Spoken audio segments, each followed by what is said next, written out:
Carlos, how are you? Sorry, I was late today, I missed a meeting. My cat had an accident on the floor, I had to clean it up. Oh, man. Not fun.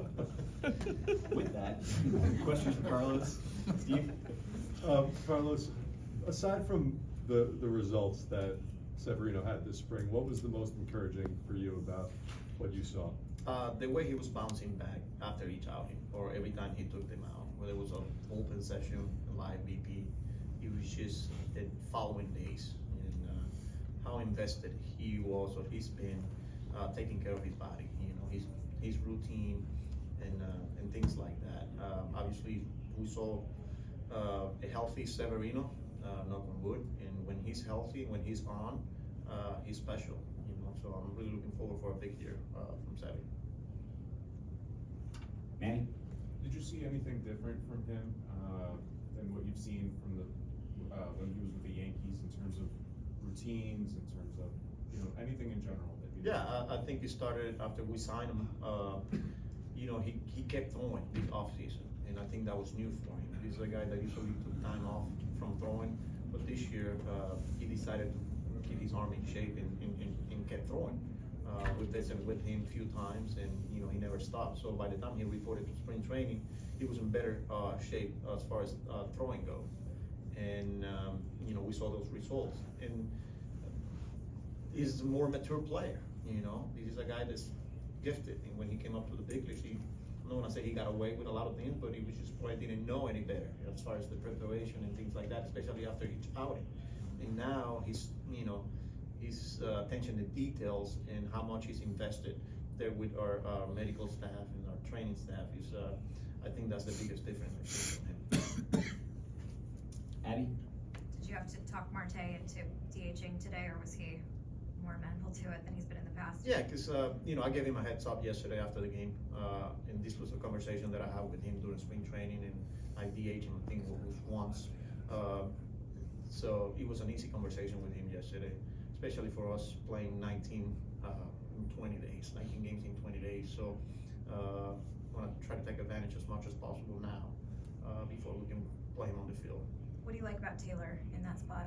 Yeah, his aggressiveness against a lefty, trying to get him after at bat potentially. But this is a guy that goes out there and he's dictating at bats.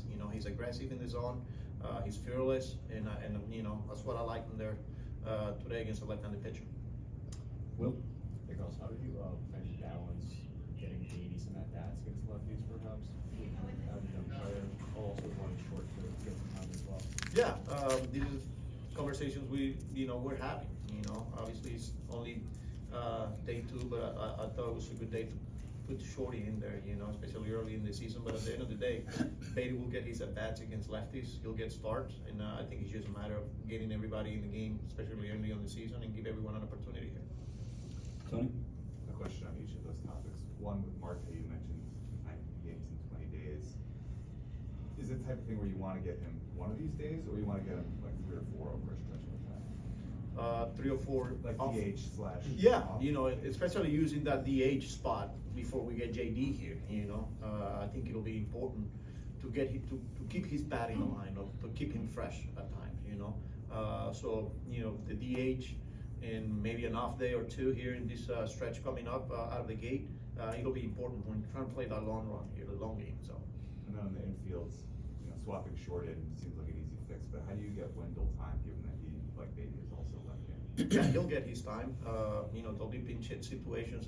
There'll be times where he'll come in as a defensive replacement, and there'll be times where he'll find his way in the lineup. Again, he's day 2, game 2, and these are some of the conversations that I'm having with all of them. Wendell being one of them, and he'll find his way to the lineup. Howie? Carlos, with Short, did he, for lack of a better term, grow on you during spring training? Did you have any kind of preconceived notions about where he'd fit or how difficult it might be for him to make the team? And what were your impressions as spring training evolved as far as he goes? Yeah, so I saw him a little bit last year when he was with the Tigers, special defender, and that's what we got him, because we know he's an elite defender, and he can provide a lot of versatility. He's going to catch a baseball. He's going to, plus range. But honestly, offensively, he impressed not only me, but all of us, you know, I think he made some, swing adjustments, trying to be shorter to the ball, and he impacted a few baseballs, and, you know, I was very pleased with the way, the results he had, in spring training, but not only the results, but the approach and, his at-bats throughout camp, so, yeah, happy to have him. Where do you like him best defensively? Anywhere, you know, short, third, second, these are the guys that can be, you know, I feel comfortable with him everywhere. Tim? What explanation did you get on that DJ Stewart pickoff play yesterday when Hoskins' leg was seemingly in the middle of the bag Well, area? you know, in between innings, I went and talked to Lance, and he didn't have it as an instruction, you know. Again, I'm pretty sure we'll send it to MLB. We haven't heard anything from them, but, you know, it's one of those where there's a gray area still. We are all learning the rules. Looking back now, looked like Hoskins was blocking the base, right?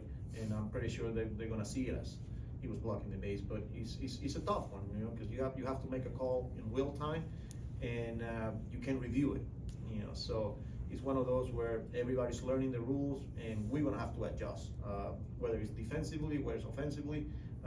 You know, the rules are the rules, and we have to embrace it, and we gotta get better at it. The rules are the rules, but do you think Mets players right now have a good understanding of what the actual rules are or how they will be enforced?